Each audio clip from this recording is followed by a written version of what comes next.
ओम नमोरियंताणं नमो सिद्धाणं नमो आर्याणं नमो उज्जयाणं नमो लोहे सव्वसाहुणम्। मंगलं भगवान् वीरो मंगलं गौतमोकणी मंगलं कुन्दकुन्दार्यो जैनधर्मोऽस्तु मंगलम्। ओंकार बिंदु संयुक्तं नित्यं जायन्ति योगिनः कामदं मोक्षदं चैव ओंकाराय नमो नमः। अहोपकार जिनवर्णो कुंदनो ध्वनि दिव्यनो जेन कुंद ध्वनियाप्या अहो आकुरु काननो। तुझ ज्ञान ध्यान नो रंग अमया दर्श रहो ओ शिव पद तक तुझ संग माता हाथ ग्रह।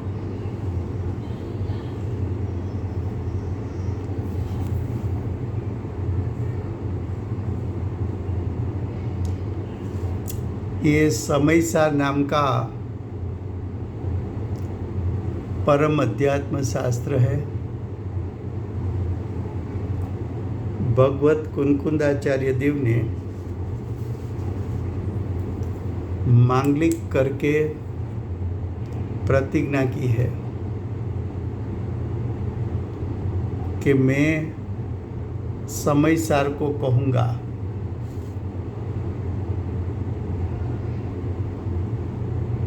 समयसार का अर्थ किया है आत्मा का ज्ञायक स्वभाव। तो आचार्य भगवंत इस शास्त्र में ज्ञायक के स्वभाव का स्वरूप दिखाने वाले हैं।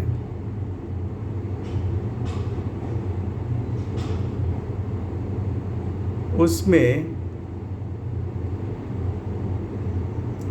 स्वभाव का स्वरूप जानना है तो वो शुद्धनि का विषय है। तो शुद्ध नहीं और व्यवहार नहीं उसकी चर्चा चलती है। उसमें 6ठा श्लोक हुआ है।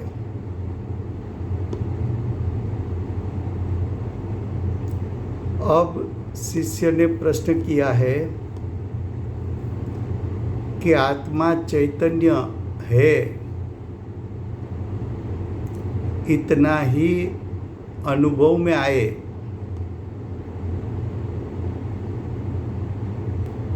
तो उसकी श्रद्धान वो सम्यक दर्शन है कि नहीं। क्या कहा कि आत्मा का स्वरूप एकांत चैतन्य मानने में आए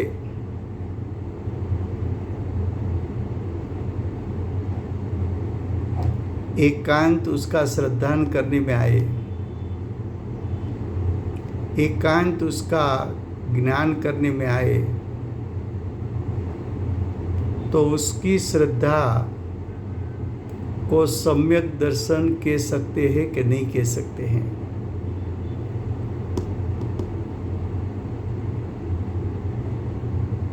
फिर से गुजराती में शिष्यએ પ્રશ્ન કર્યો છે કે આત્મા ચૈતન્ય છે એટલું જ એનો અર્થ છે એકાંત।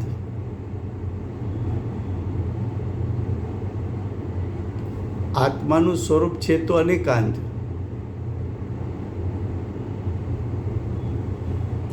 પણ આત્માના સ્વરૂપને એકાંતે ચૈતન્ય માનવામાં આવે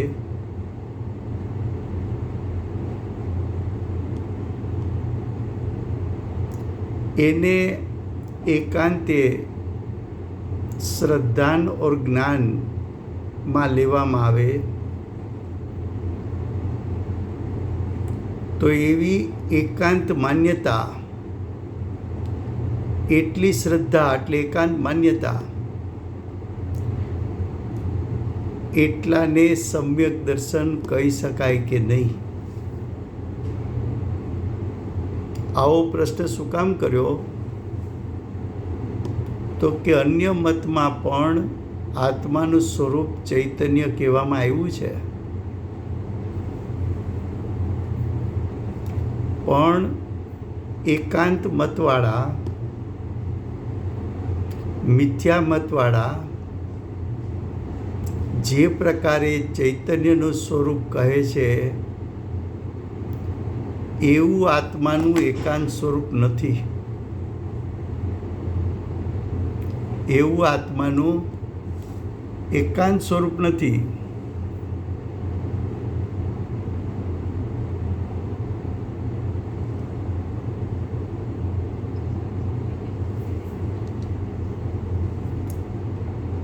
હવે તેનું समाधान, अब उसका उत्तर,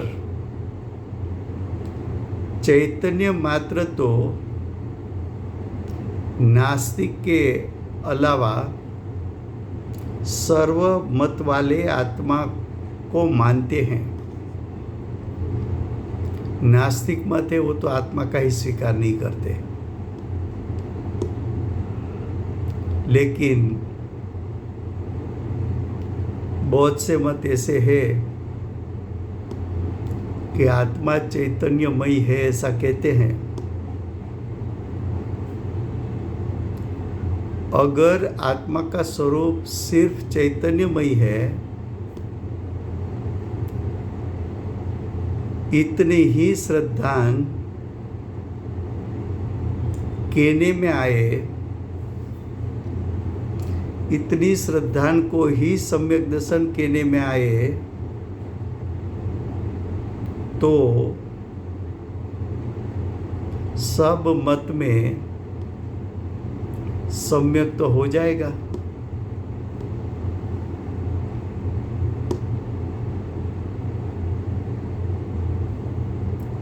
तो एकांत चैतन्य मानना तो वो सभी पाखंड मत में, 363 पाखंड मत में, बहुत से मतों में भी सम्यक दर्शन हो सकता है, ऐसा सिद्ध हो जाएगा. तो जो एकांत मत है, जो पाखंड मत है, जो मूढ़ मत है, जो अज्ञानी के मत अनुसार का मत है, काल्पनिक मत है, उसमें सम्यक दर्शन सिद्ध हो जाएगा. इसलिए सर्वज्ञ की वाणी में, सर्वज्ञ की दिव्य ध्वनि में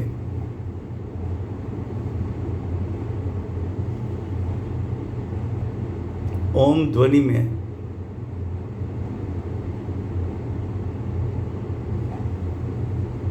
जैसा पूर्ण आत्मा का स्वरूप कहा है,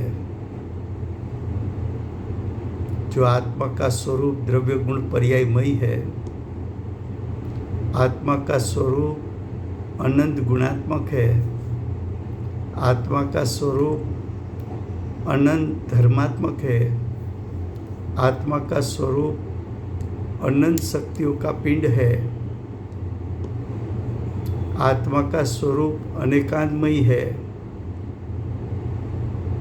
सर्वज्ञ ने तो ऐसा आत्मा का स्वरूप बताया. तो सर्वज्ञ परमात्मा ने दिव्य ध्वनि में जो आत्मा का स्वरूप बताया, वो आत्मा का स्वरूप सुनकर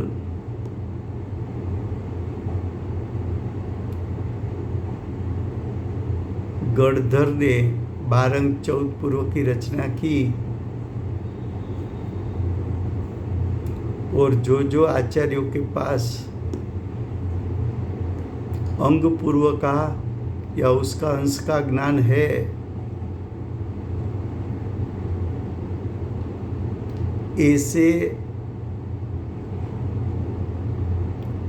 ऐसा जो आगमों ने बताया आत्मा का स्वरूप,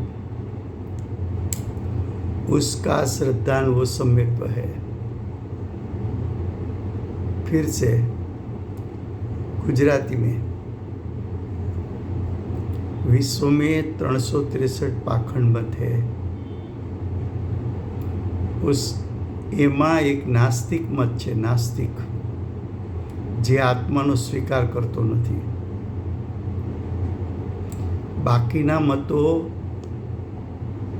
આત્માનો સ્વીકાર કરે છે, આત્મા ચૈતન્યમય છે એવું સ્વીકાર કરે છે, પણ ચૈતન્યમય આત્મા અનેકાંત સ્વરૂપ છે એમ સ્વીકારતા નથી. એનું સ્વરૂપ કોઈ એક દ્રષ્ટિકોણથી સ્વીકારવું, કોઈ એક એંગલથી સ્વીકારવું, તો કે આત્માનું સ્વરૂપ તો અનેકાંતમય છે. અનેકાંતમય આત્માનું સ્વરૂપ ન સ્વીકારવું, ચૈતન્યપણાનું અનેકાંતપણું ન સ્વીકારવું, તો કે એવા મતથી, એવા મતના શરણથી, એવા મતના નિમિત્તથી સમ્યક દર્શન પ્રાપ્ત થતું નથી. તો પ્રશ્ન એ છે કે કયા મતથી સમ્યક દર્શન પ્રાપ્ત થઈ શકે? તો આચાર્ય ભગવંતે કહ્યું કે તીર્થંકર પરમાત્મા, એમની વાણી, એમની દિવ્ય ધ્વનિ, એ દિવ્ય ધ્વનિમાં અનેકાંત સ્વરૂપ, આત્માનું સ્વરૂપ દર્શાવ્યું છે. એવું સ્વરૂપ જો દર્શાવવામાં આવે તો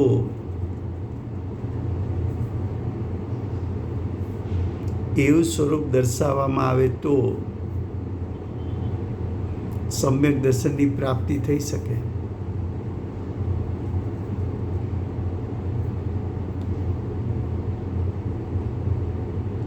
સર્વજ્ઞ પરમાત્માની વાણી સાંભળી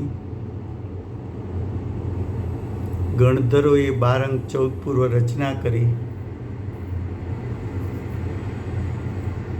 એ વાણીનો પ્રવાહ પરંપરા એ આચાર્ય, ઉપાધ્યાય, સાધુ, શ્રાવક, સમ્યક દ્રષ્ટિઓ પાસે આવ્યો. તીર્થંકર પરમાત્મા એ આત્માનું સ્વરૂપ અનંત ગુણાત્મક કહ્યું, અનંત ધર્માત્મક કહ્યું, અનંત શક્તિનો પિંડ કહ્યું, આત્મા દ્રવ્યગુણ પર્યાયમય છે એમ કહ્યું, આત્માનું સ્વરૂપ ઉત્પાદવ્યય દ્રવ્યાત્મક છે એમ કહ્યું, આત્માનું ચૈતન્યપણું સત છે, વિદ્યમાન છે એમ કહ્યું.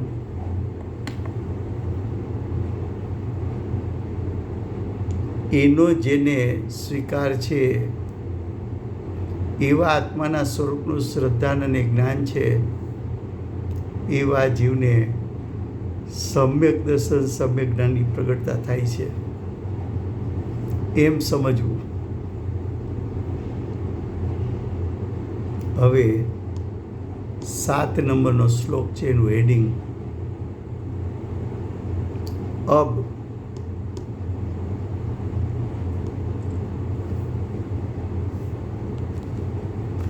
अब का अर्थ क्या है? तो कि छठी गाथा में आचार्य भगवान ने, छठे श्लोक में आचार्य भगवान ने निश्चय सम्यक्त्व का स्वरूप जो बताया, वो निश्चय सम्यक्त्व का स्वरूप आपने सुना. उसके बाद उसके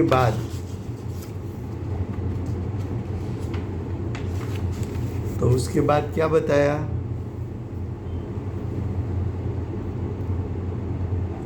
कि शुद्ध नहीं के अधीन। शुद्ध नहीं के अधीन उसका अर्थ है शुद्ध नहीं के विषय के अधीन। तो शुद्ध नहीं का विषय तो ज्ञायक है, अनंत गुणात्मक चैतन्य स्वरूप, ज्ञान दर्शन का पिंड, उसके अधीन सर्व द्रव्यों से भिन्न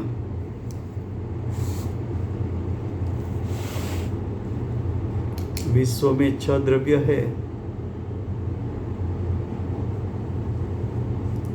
6 द्रव्य लोकाकाश के एक क्षेत्र में रहता है। जहाँ मेरा आत्मा है वहाँ अनंत अनंत पुद्गल परमाणु है। वहाँ धर्म अधर्म आकाश द्रव्य है और वहाँ असंख्यात काल द्रव्य है। वहाँ शरीर है। वहाँ 8 प्रकार के कर्म भी है। वो सर्व से भिन्न आत्म ज्योति कैसी है? चैतन्यमय अनेकांत स्वरूप आत्मा कैसा है? तो के लोकाकाश के एक क्षेत्र पर सभी द्रव्य साथ में रहते हैं, फिर भी आत्म ज्योति स्वरूप ज्ञायक उसने अनादि से आज तक पर द्रव्य का स्पर्श नहीं किया। तो सर्वद्रव्य से भिन्न आत्म ज्योति प्रकट होती है। आत्म ज्योति उसका जो शक्ति रूप सामर्थ्य है वो कब प्रकट होता है? तो के शुद्ध नहीं के विषयभूत ज्ञायक को अधीन हो जा, उसका शरण स्वीकार ले, उसका लक्ष्य कर ले, उसकी रुचि कर ले, उसकी प्रीति कर ले,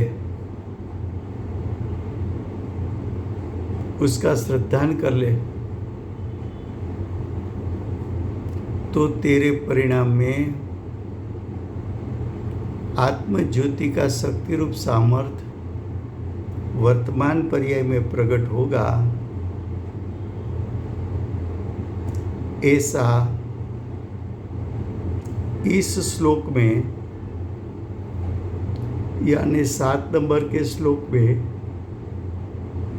टीकाकार आचार्य यानी अमृतचंद्राचार्य देव कहते हैं। फिर से गुजराती में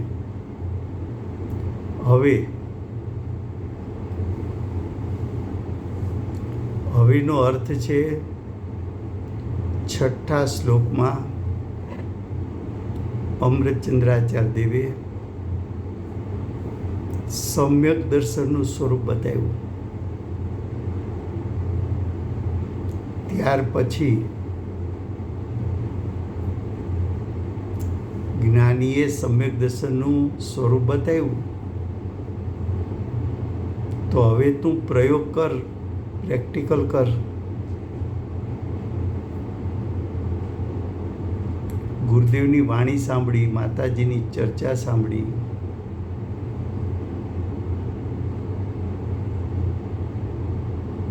તો ત્યાં જ્ઞાનીએ કહ્યું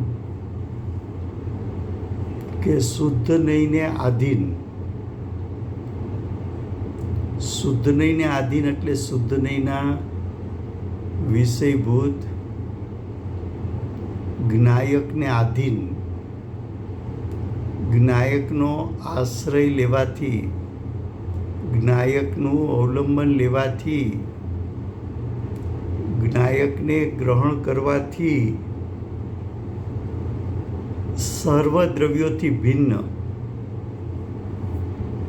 વિશ્વમાં જાતિ અપેક્ષાના 6 દ્રવ્યો છે, સંખ્યા અપેક્ષાના અનંત દ્રવ્યો છે,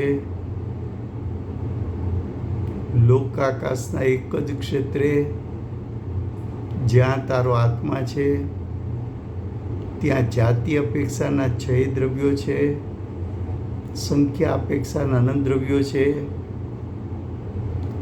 એનાથી ભિન્ન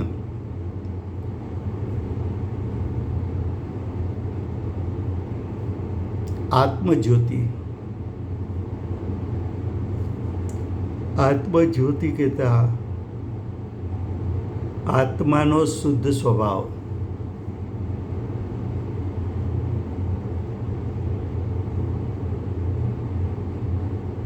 એ આત્માનો શુદ્ધ સ્વભાવ પ્રગટ થાય. ક્યારે થાય? આત્માનો શુદ્ધ સ્વભાવ એનું શક્તિરૂપ સામર્થ પર્યાયમાં પ્રગટ ક્યારે થાય? તો કે શુદ્ધ નહીંના વિષયભૂત આત્માને તું ગ્રહણ કરે તો.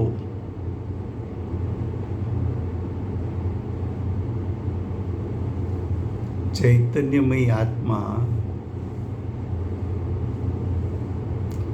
એને ગ્રહણ કરવું એટલે એનું લક્ષ્ય કરવું, એને આધીન થવું એટલે એનું લક્ષ્ય કરવું, એનું શરણ લેવું એટલે એનું લક્ષ્ય કરવું. જ્યાં જ્ઞાયક નું લક્ષ્ય થયું એ જ્ઞાયક કેવો છે? જાતિ અપેક્ષાના 6 દ્રવ્યથી જુદો, સંખ્યા અપેક્ષાના અનંત દ્રવ્યોથી જુદો,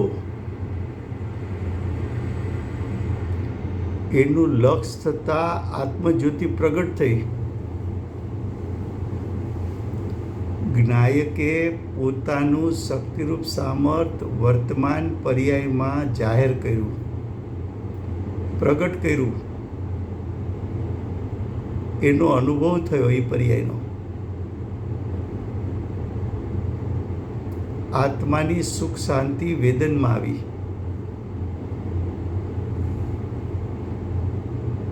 જેવો આત્માનો સ્વભાવ છે, જેવો આત્માનો સ્વભાવ છે એવો સ્વભાવ એને અનુસરીને પરિણામ પ્રગટ થયા. કે જે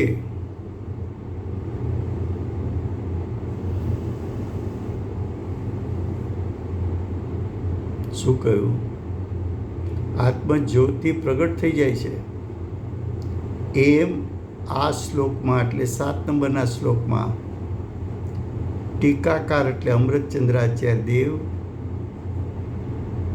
કહે છે. હવે શ્લોકાર્થ. ત્યારબાદ એટલે 6થા શ્લોક પછી શુદ્ધ નહીંને આધીન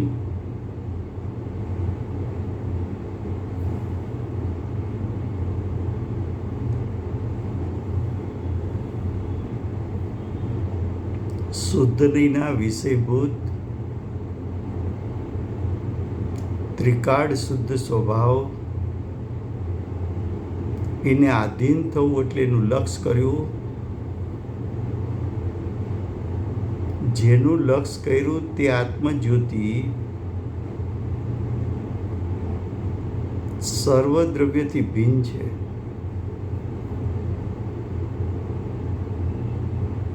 એ સર્વદ્રવ્યથી ભિન્ન એવી આત્મજ્યોતિ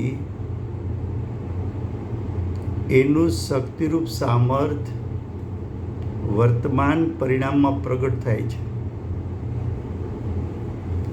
કે જે એટલે આત્મજ્યોતિ.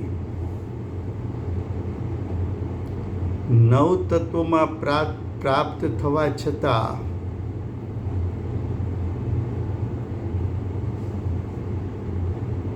પરિણમતો જીવ પુણ્ય રૂપે પરિણમે તો પણ એમાં આત્મજ્યોતિ છે. પાપ રૂપે પરિણમે તો પણ આત્મજ્યોતિ છે. આશ્રવ રૂપે પરિણમે તો પણ એમાં આત્મજ્યોતિ છે. સંવર નિજરા રૂપે પરિણમે તો પણ એમાં આત્મજ્યોતિ છે. બંધ રૂપે પરિણમે તો પણ એમાં આત્મજ્યોતિ છે. મોક્ષ રૂપે પરિણમે તો પણ એમાં એકપણા રૂપ આત્મજ્યોતિ છે. આત્મજ્યોતિ એનું એકરૂપપણું છોડતી નથી. આત્મજ્યોતિ પરદ્રવ્યને સ્પર્શ કરતી નથી. આત્મજ્યોતિ કર્મથી બંધાતી નથી. આત્મજ્યોતિ ચાર ગતિ રૂપે થતી નથી. આત્મજ્યોતિમાં હાનિ વૃદ્ધિ થતી નથી.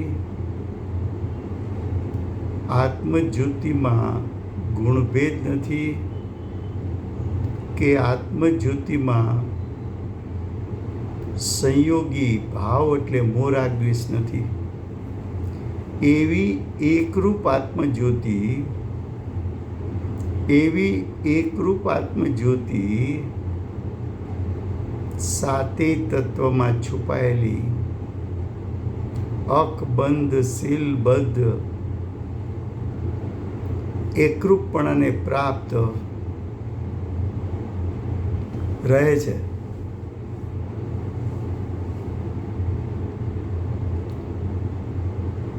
હવે કે છે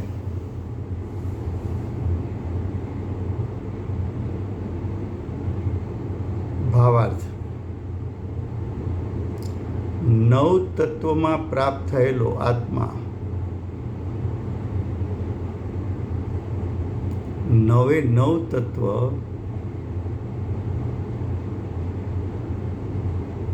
जो नौ तत्व है उसमें एक रूप आत्मा विद्यमान विद्यमान विद्यमान विद्यमान विद्यमान है। नव तत्व में आत्म स्वभाव विद्यमान है विद्यमान है विद्यमान है विद्यमान है। नव तत्व में छुपा हुआ आत्म ज्योति नौवे नौ तत्व में एक रूप है।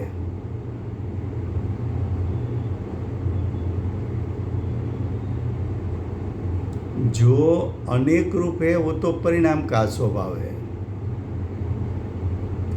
त्रिकाल शुद्ध स्वभाव तो एक रूप रहता है। क्या कहा फिर से देखो,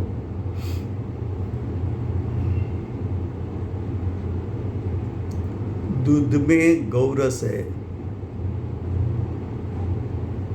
दूध में से दही बना, फिर भी गौरस है, उसको गोरस कहते हैं। दही में से छाछ बनी, फिर भी उसमें छुपा हुआ गोरस है। छाछ में से मक्खन बना, उसमें छुपा हुआ गोरस है।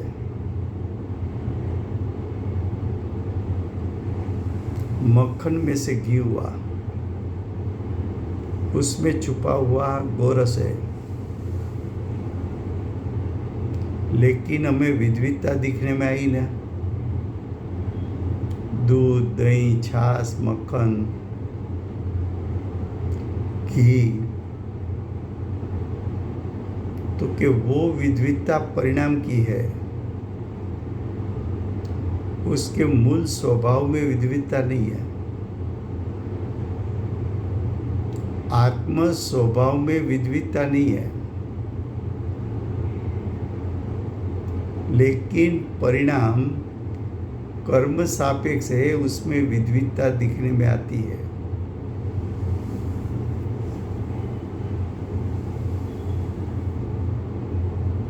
जो परिणाम की विद्विधता है, क्षणिक है, अनित्य है, उसका ध्यान नहीं हो सकता।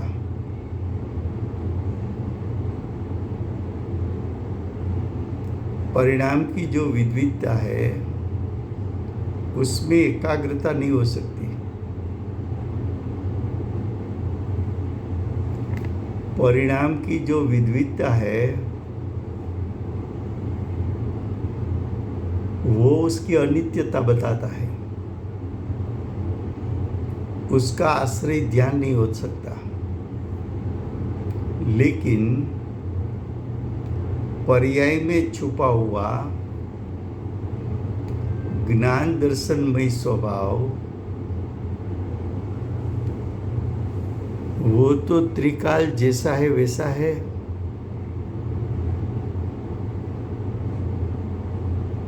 वो त्रिकाल है, परिपूर्ण है, एक रूप है, त्रिकाल है, शुद्ध है, तो उसका ध्यान हो सकता है। उसका ध्यान करने से सम्यक दर्शन की प्राप्ति हो सकती है। उसमें एकाग्रता करने से सम्यक दर्शन की प्राप्ति हो सकती है।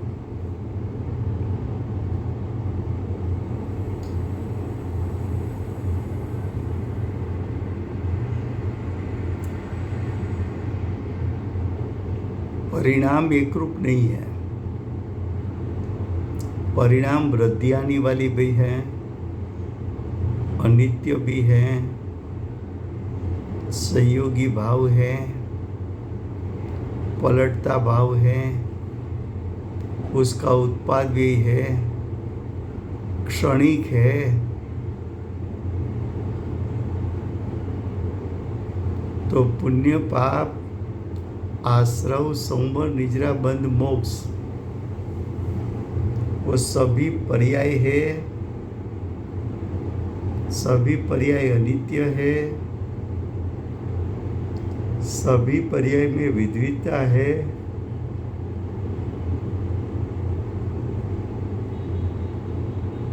सभी पर्याय क्षणिक है, सभी पर्याय उत्पाद भी वाली है।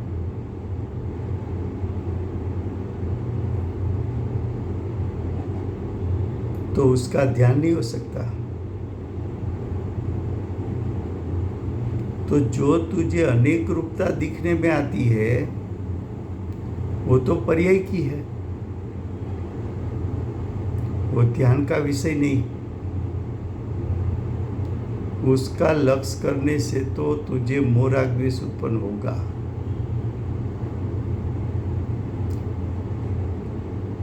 क्षणिक पर्याय का लक्ष्य करने से तो तुझे मोह राग द्वेष उत्पन्न होगा। एक क्षणिक पर्याय में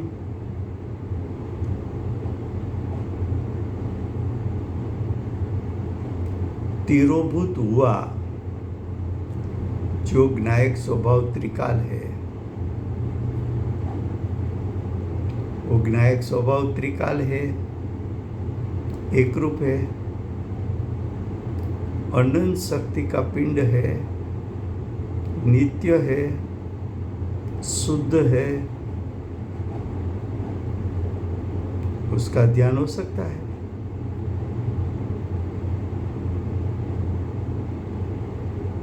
उसका लक्ष्य हो सकता है।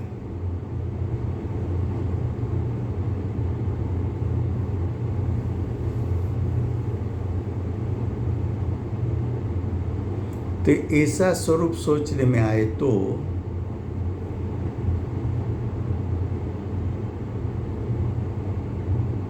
वो अपनी चैतन्य चमत्कार मात्र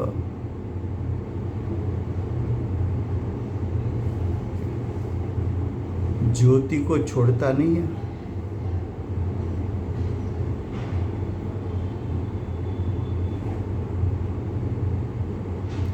पर्याय का स्वरूप उसका चिंतन मनन कर और उसमें तिरोभूत हुआ ज्ञायक स्वभाव का चिंतन मनन कर।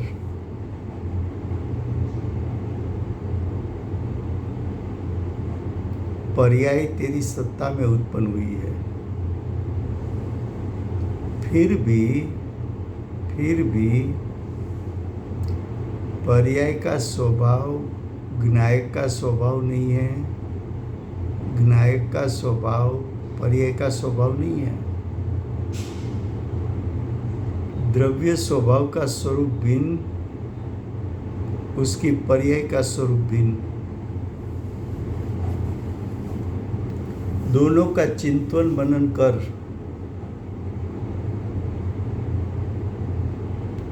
एक सत्ता में दोनों है, एक क्षेत्र में है, दोनों आत्मा के असंख्यात प्रदेश में है। फिर भी पर्याय की कीमत और द्रव्य स्वभाव की कीमत,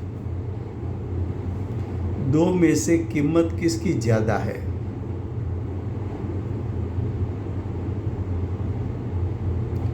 दो में से किसका लक्ष्य हो सकता है? दो में से किस में एकाग्रता हो सकती है? दो में से किसका ध्यान हो सकता है? दो में से किसका अवलंबन लेना चाहिए? आगम का आधार ले, ज्ञानी की वाणी सुन, एकांत में बैठकर चिंतन मनन कर और यथार्थ निर्णय कर।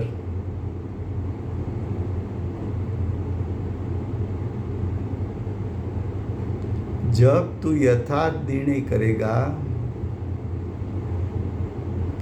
और तेरी दृष्टि पर्याय से भिन्न ऐसे ज्ञायक स्वभाव उसका चिंतन मनन करके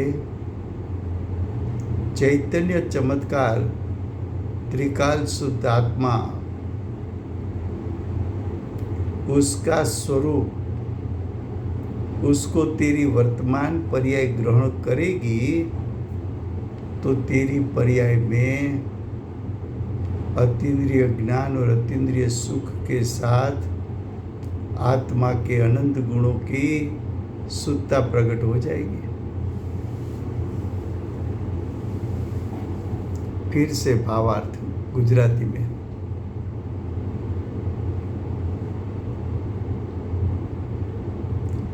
नव तत्व में प्राप्त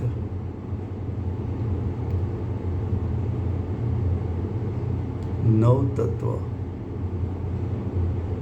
जब जीव और अजीव दोनों के निमित्त नैमित्तिक संबंध से जीवनी सत्ताમાં 7 પ્રકારની પર્યાય ઉત્પન્ન થાય છે। અજીવની સત્તામાં પણ 7 પ્રકારની પર્યાય ઉત્પન્ન થાય છે। એ વિષય પછીની ગાથામાં આવવાનો છે। આત્મા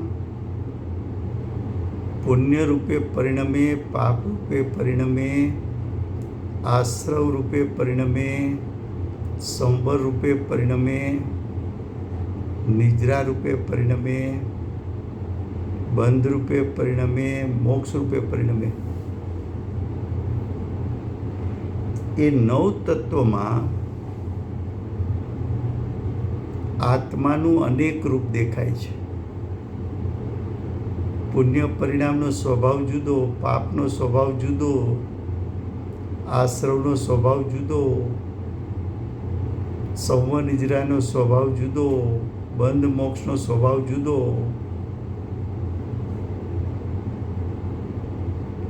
સાતે તત્વોના ફળ જુદા.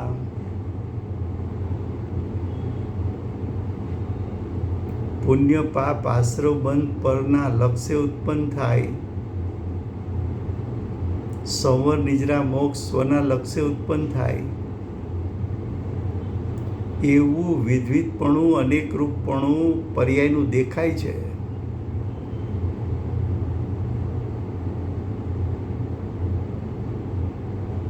પણ એવું વિધવિધ સ્વરૂપ દેખાણું એનાથી ભિન્ન સ્વરૂપ વિચારવામાં આવે તો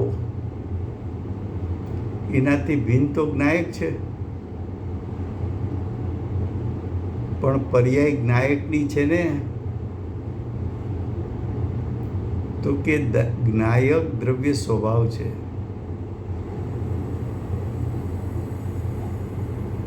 સાત એની પર્યાય છે, પર્યાયનો સ્વભાવ ભિન્ન. જ્ઞાયક ત્રિકાળ છે, પર્યાય ક્ષણિક છે. જ્ઞાયક સ્વભાવમાં આની વૃદ્ધિ નથી, પર્યાયમાં આની વૃદ્ધિ જોવા મળે છે. દ્રવ્ય સ્વભાવ નિત્ય છે, પર્યાય અનિત્ય છે. દ્રવ્ય સ્વભાવ ત્રિકાળ છે, પર્યાય ક્ષણિક છે. દ્રવ્ય સ્વભાવ ધ્યાનનો વિષય છે, દ્રષ્ટિનો વિષય છે, શુદ્ધનયનો વિષય છે. પર્યાય વ્યવહારનીનો વિષય છે, ભેદ છે. દ્રવ્ય સ્વભાવ અભેદ છે. દ્રવ્ય સ્વભાવ અને પર્યાય વચ્ચેનું સ્વરૂપ ભિન્નતા, ક્ષેત્ર ભિન્નતા નથી.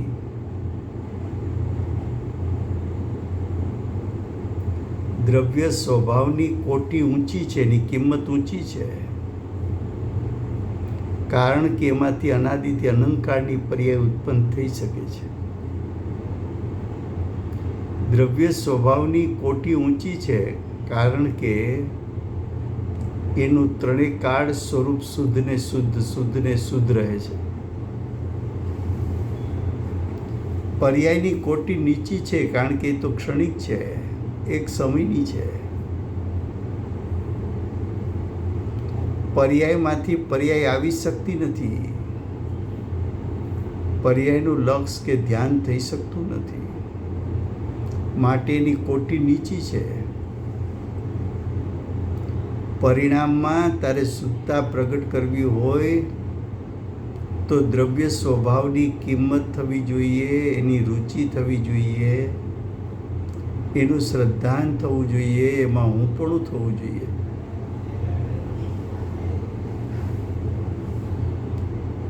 એમાં હુંપણું સ્થાપિત થતા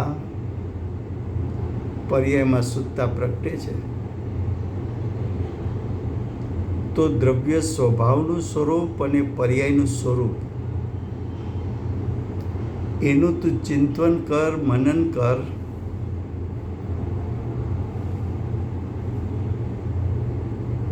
એનું ચિંતન કર, એનું મનન કર. તને ચિંતન કરતા, મનન કરતા ચૈતન્ય ચમત્કાર એવો જ્ઞાયક સ્વભાવ, એની કિંમત થતા, એનું લક્ષ્ય થતા, એમાં એકાગ્ર થતા પરિણામમાં શુદ્ધતા પ્રગટશે.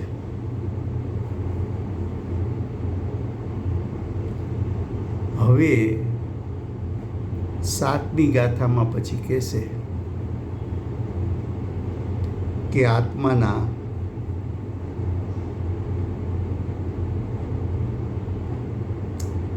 આત્મા એટલે જીવ અને અજીવ એટલે કર્મતંત્ર બંનેના નિમિત્ત નૈમિત્તિક સંબંધથી 7 તત્વની પરિપાટી કઈ રીતે ઉત્પન્ન થાય છે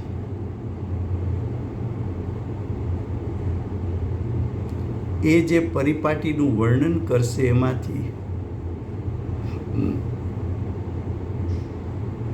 કર્તા કર્મ અધિકાર ખોલશે, પુણ્ય પાપ અધિકાર ખોલશે, આશ્રવ અધિકાર ખોલશે, સંવર અધિકાર, નિજરા અધિકાર, બંધ અધિકાર અને મોક્ષ અધિકાર ખોલશે. આજ આપણે અહીંયા સુધી રાખીએ છીએ. પછી 5 વાગે મારે એક મીટિંગ છે. તો આજનો સ્વાધ્યાય 45 મિનિટ્સનો છે. કોણ જય બોલાવે છે? જય જયેન્દ્ર.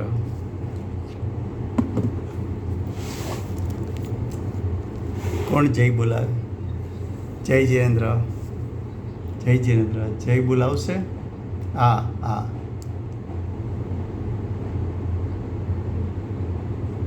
દેવનો જય, માતનો જય હો, જય હો, જય હો, જય હો. જય જયકાર, જય જયકાર, જય જયકાર. નો જય જયકાર, જય જયકાર, જય જયકાર. જય હો, જય હો, જય હો, જય હો, જય હો. જય જયેન્દ્ર. કાલે છે, આ છે, કાલે છે, આ છે. ઓકે.